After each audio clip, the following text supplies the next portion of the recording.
शेतकरी बंधूंना, माझं नाव प्रफुल्ल बुंडे, मी racks बोटॅनिक्स company याकडून आलेलो आहे। आज आपण भद्रावती तालुक्यातील पाटाळ्या या गावी आलेलो आहे। तर आज आपण ह्या शेतामध्ये काही रेक्स बोटॅनिक्स या कंपनीचे प्रोडक्ट दिले होते। तर त्याबद्दल भाऊकडून आपण जाणून घेऊया की यामध्ये काय बदल झाला किंवा या जे काही प्रोडक्ट आहे त्याबद्दल त्यांचे एक अनुभव जाणून घेऊया आपण। नमस्कार भाऊ। नमस्कार। तुमचा पहिल्यांदा परिचय द्या।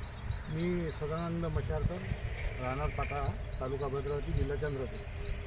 हे माझं साधारणतः 6 एकर सोयाबीनचं शेत आहे। या शेतामध्ये म्हणजे पहिली फवारणीमध्ये मी 1261 सिलिकेअर आणि सिलिकेअरचा फवारा केला, त्यामुळे फुलगळ थांबली।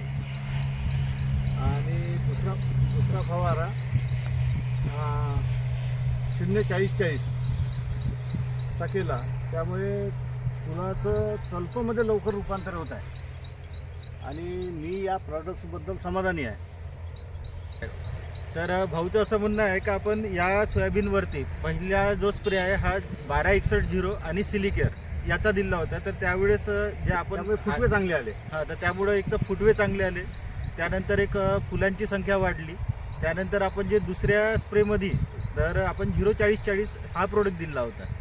तर त्यामध्ये काय झालं की फुलांचं रूपांतर हे लवकर नारमध्ये झालेलं आहे आणि नाराचं रूपांतर हे लवकरात लवकर चलपामध्ये झालेलं आहे। यामध्ये फुलगड कमी आहे आणि सध्याच्या कंडिशनमध्ये सोयाबीनची परिस्थिती खूप सुंदर आहे। तर त्यामुळं एक आपण एक बघू शकता की सोयाबीनची जे क्वालिटी आहे किंवा पानाची क्वालिटी आहे हे खूप सुंदर आहे आणि भाऊ समाधानी आहे। तर बाकी शेतकऱ्यांना काय मेसेज जाईल भाऊ तुमचा? माझा म्हणजे अनुभव बघता शेतकऱ्यांनी हे रेक्स बायोटिकचे काय म्हणजे हे आहे ते वापरायला काय हरकत नाही। ठीक आहे, धन्यवाद।